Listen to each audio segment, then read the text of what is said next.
Hello everyone, welcome to VKC classes.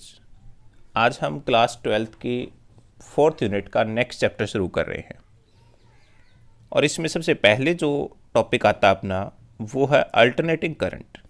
तो alternating current क्या होता है? देखिए 10वीं क्लास में आपने पढ़ा हुआ है कि करंट जो है हमारे पास दो प्रकार का होता है, अल्टरनेटिंग करंट और डायरेक्ट करंट।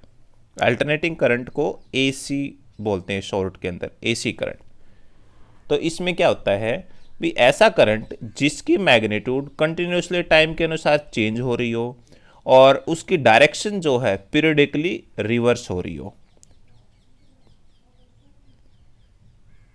इस प्रकार से, ऐसे। ठीक है, इसकी मैग्नीट्यूड जो है टाइम के अनुसार चेंज भी हो रही है और इसकी डायरेक्शन भी एक बार पॉजिटिव हो रही है और फिर नेगेटिव, फिर पॉजिटिव, फिर नेगेटिव, इस प्रकार से जो है कंटिन्यू चलती रही, तो उसे हम क्या कहते हैं? Alternating current. ये देखिए इस प्रकार से जो है ये, तो यहां पर ये ऊपर जो होता है वो पॉजिटिव और जो नीचे आता है वो क्या होगा? नेगेटिव होगा। ठीक है, डायरेक्ट करंट की बात करें तो जिसकी मैग्नीट्यूड टाइम के अनुसार चेंज नहीं हो रही हो, तो डायरेक्ट करंट में क्या आ जाएगा? एक स्ट्रेट लाइन, इस प्रकार से। ठीक है, तो देखो जब कॉइल रोटेट करती है किसी भी मैग्नेटिक फील्ड के अंदर, तो उसके अंदर इंड्यूस्ड ईएमएफ प्रोड्यूस होता है, हमें पता है। वो इंड्यूस्ड ईएमएफ किसके बराबर होगा? वो होगा E is equal to E naught sine omega T. यहाँ पर इक्वेशन आ जाएगी, क्योंकि देखो ये जो है हमारे पास अल्टरनेटिंग करंट इस प्रकार से फ्लो हो रहा है। ठीक है, तो ये जो पॉइंट हो जाएगा ना यहाँ तक, ये इसका मैक्सिमम वैल्यू हो जाएगी, पीक वैल्यू जो हो जाएगी। ऐसे ही ये नेगेटिव में पीक वैल्यू, अगर हमने इसको करंट लिया है इसके अलोंग, तो इसको हम दे देते हैं यहाँ पर आई नॉट। ठीक है, और ऐसे ही यहाँ पर क्या हो जाएगा? Negative of I not. या फिर अगर ईएमएफ की फॉर्म में हम लें तो यहाँ पर ई नॉट और नेगेटिव ऑफ ई नॉट हो जाएगा। ठीक है, ये इसकी पीक वैल्यू हो जाएगी। तो इसके लिए जो जनरल इक्वेशन बनेगी ईएमएफ के लिए, तो हमारे पास हो जाएगी E is equal to E naught sine omega T. ठीक है, और करंट के लिए जो बन जाएगा I is equal to I naught sine omega T. ये इनकी जनरल इक्वेशन बन जाएगी ईएमएफ की और करंट की। ठीक है, तो सपोज कर लिया कि ईएमएफ अप्लाइड किया है किसी भी सर्किट के अंदर जिसका रेजिस्टेंस R है, तो ओम्स लॉ के अनुसार यदि हम करंट निकालें तो किसके बराबर हो जाएगा? तो देखो V हमारे पास किसके बराबर होता है? V is equal to I R के बराबर होता है, और यहाँ से I की वैल्यू अगर हम निकालें तो क्या हो जाएगा? V बाई आर के बराबर। अब जो V है यहाँ पर पोटेंशियल, वो किसके बराबर है? ईएमएफ के बराबर। तो इसकी जगह हम क्या लिख सकते हैं? E लिख सकते हैं। तो I किसके बराबर हो जाएगा? हमारे पास से E बाई आर के बराबर हो जाएगा। ठीक है, और E की वैल्यू हमने पुट कर दी, जो जनरल इक्वेशन हमारे पास E not sine omega T हो जाएगा। ठीक है, जो E नॉट बाई आर है ये है, इसको हम क्या लिख सकते हैं? I लिख सकते हैं। यानी E नॉट है तो क्या हो जाएगा यहाँ पर? I नॉट, क्योंकि पीक वैल्यू हो जाएगी करंट की। तो इक्वेशन क्या आ गई हमारे पास से? I is equal to I naught sine omega T. ठीक है, ओमेगा जो है वो एंगुलर फ्रीक्वेंसी है यहाँ पर। ठीक है, तो ये जो करंट होता है अल्टरनेटिंग करंट, वो साइनोसोडियली वेरी करता है टाइम के साथ, इसलिए इसे अल्टरनेटिंग करंट बोल देते हैं। एक के बाद एक अल्टर, ऐसे इस प्रकार चलता रहेगा। एक बार पॉजिटिव होगा, फिर नेगेटिव, फिर पॉजिटिव, फिर नेगेटिव होगा। साइनोसोडियली यानी जो साइन का ग्राफ होता है उसके अकॉर्डिंग ये चलेगा। यदि I हम मान लें इंस्टेंटेनियस वैल्यू है AC की किसी भी टाइम t के अंदर, तो I नोट क्या हो जाएगी?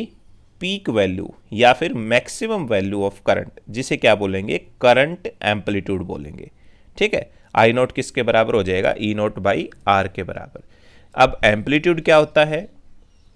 Maximum value attain by N alternating current in either direction. ठीक है, देखो अल्टरनेटिंग करंट इस प्रकार फ्लो करता है।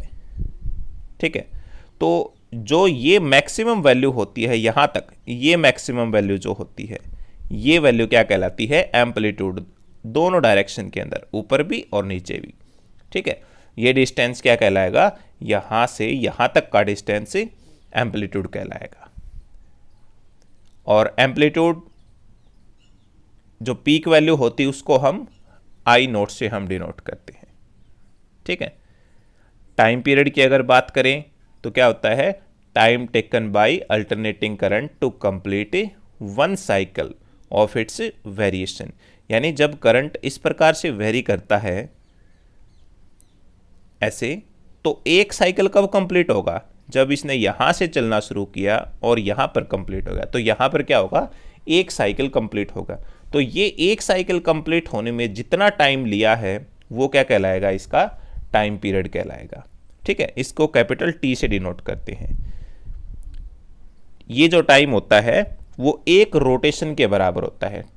That this time is equal to time taken by the coil to complete one rotation in the magnetic field. ठीक है, यदि मान लो एंगुलर वेलोसिटी हम मान ले कॉइल की ओमेगा हो और एंगुलर डिस्प्लेसमेंट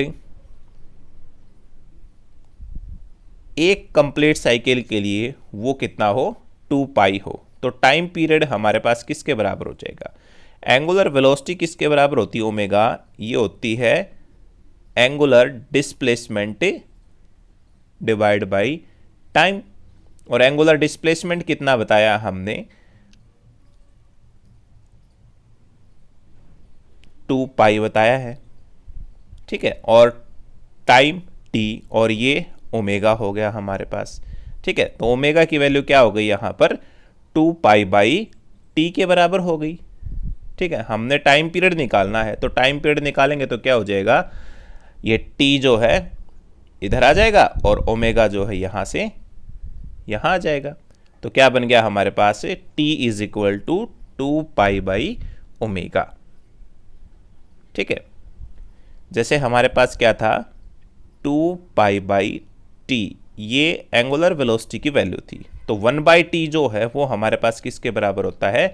फ्रीक्वेंसी के। तो हम ओमेगा की वैल्यू ये भी लिख सकते हैं 2 पाई न्यू। ठीक है, दोनों में से कोई भी वैल्यू हम ओमेगा की यूज कर सकते हैं। उसके बाद बात आती है फ्रीक्वेंसी की, जो अभी बताया आपको। फ्रीक्वेंसी क्या होता है कि नंबर ऑफ साइकिल कंप्लीट पर सेकंड बाय अल्टरनेटिंग करंट। एक सेकंड के अंदर अल्टरनेटिंग करंट कितने साइकिल ऐसे कंप्लीट कर लेता है, तो वो क्या कहलाती है? उसकी फ्रीक्वेंसी कहलाती है। इसको स्मॉल एफ से डिनोट करते हैं या फिर न्यू से। इसको क्या बोलते हैं? न्यू। ठीक है, एन यू। ये चाहे तो आप ये लिख सकते हो न्यू, या फिर एफ लिख सकते हो, small F. Frequency of alternating current is same frequency of rotation of coil in the magnetic field. ठीक है, दोनों हमारे पास फ्रीक्वेंसी बराबर होती हैं। तो एफ किसके बराबर हो गया? 1 बाई टी के। ठीक है, और 1 बाई टी यानी टाइम पीरियड का हमने उल्टा कर दिया, ओमेगा अपॉन 2 पाई हो जाएगा। तो फ्रीक्वेंसी के दो फॉर्मूले बन गए, एक तो 1 बाई टी और एक ओमेगा अपॉन 2 पाई हो गया। तो यहाँ पर जो जनरल इक्वेशन थी अल्टरनेटिंग करंट की वो क्या थी? I is equal to I note sine omega T. Omega की जगह पर वैल्यू पुट कर देते हैं। ओमेगा बताया था, दो फॉर्मूले आपको ओमेगा के, 2 पाई न्यू और न्यू की जगह यहाँ एफ ले रखा है, तो क्या हो जाएगा? 2 पाई एफ टी। ठीक है, या फिर हम ओमेगा की जगह पर दूसरी वैल्यू कौन सी पुट कर सकते हैं? 2 पाई बाई टी। अगर 2 पाई बाई टी पुट करेंगे तो ये रिलेशन आ जाएगा। ठीक है, तो ये जो इक्वेशन है वो क्या शो कर रही है? Variation of alternating current with time, it arises from 0 to maximum in one direction. ठीक है, then falls to 0 and then rise 0 to maximum in opposite direction and again fall to 0 to this complete one full cycle. यानी ये इस प्रकार से है, देखो ऐसे, पहले 0 से चला और फिर मैक्सिमम वैल्यू तक पहुंचा पाई बाई 2 तक, और फिर पाई के ऊपर आया, ठीक है, और फिर अगेन नेगेटिव में मैक्सिमम तक, फिर अगेन यहां पर क्या आया, 2 पाई के ऊपर आया। ठीक है, तो अगेन एक बार मैक्सिमम, फिर जीरो पर, फिर नेगेटिव में मैक्सिमम और फिर जीरो पर। इस प्रकार से जो है वेरिएशन चलता है।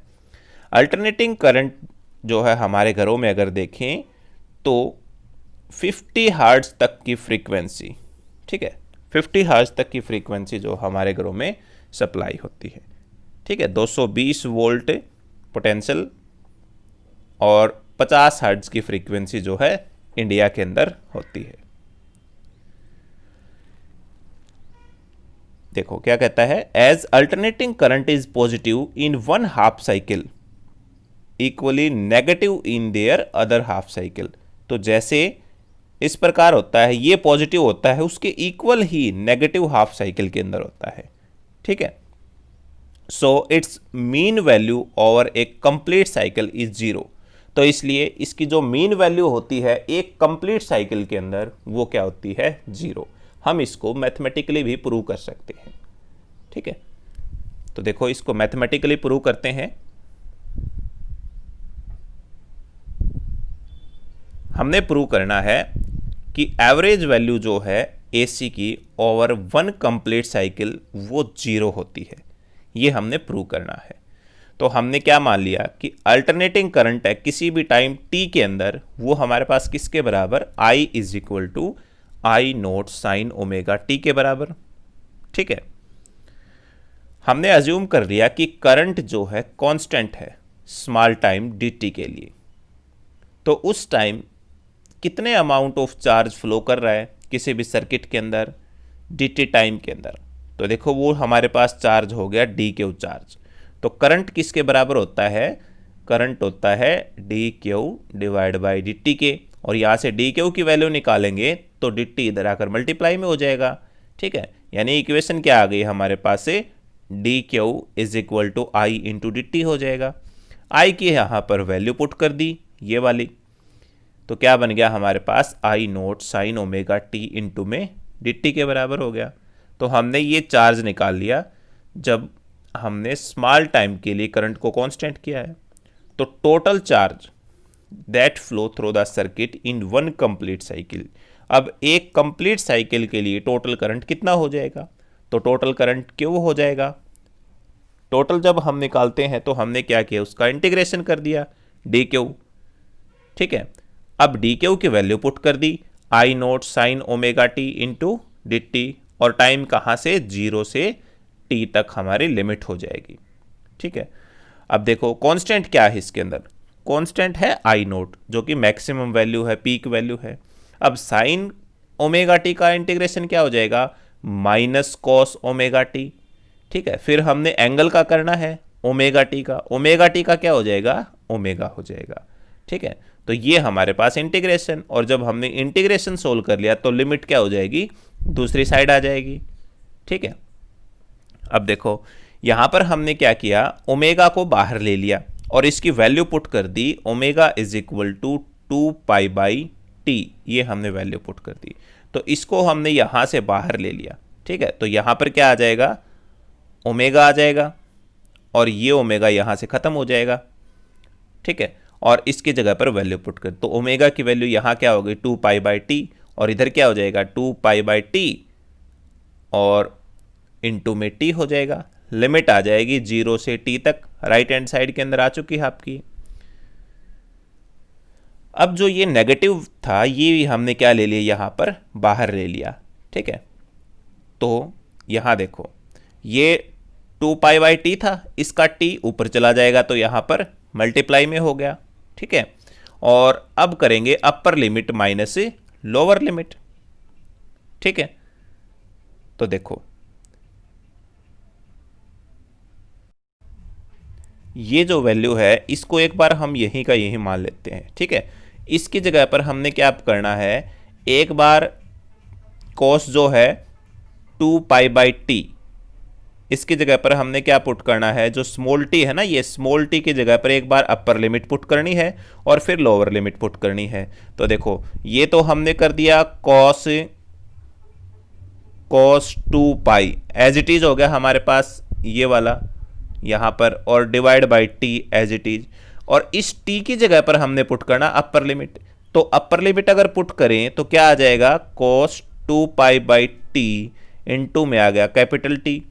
ठीक है, टी से टी कैंसिल हो गया तो क्या बच गया, ओनली cos 2 बच गया। तो यहां पर क्या आ गया, cos 2, और माइनस लोअर लिमिट करेंगे तो क्या हो जाएगा, 0 हो जाएगा, cos 0। ठीक है, cos 0 1 और 2 ये भी 1 हो गया, तो 1 और -1 कितना आ गया, 0 आ गया। ठीक है, इसका मतलब क्या हुआ कि जो एवरेज वैल्यू है AC की फॉर 1 कंप्लीट साइकिल वो हमारे पास क्या आ गई, 0 आ गई। ठीक है, ये ध्यान रखना आपने, 1 नंबर का क्वेश्चन भी बन सकता है इससे रिलेटेड। तो करंट जो है हमारे पास है आई एवरेज, वो किसके बराबर, करंट होता है Q बाई टी के बराबर, यानी वो कितना आ जाएगा, 0 आ जाएगा। ठीक है, तो यहां से कंक्लूजन यही निकला है कि एवरेज वैल्यू है जो AC की ओवर 1 कंप्लीट साइकिल इज 0 हो जाएगा। Thank you.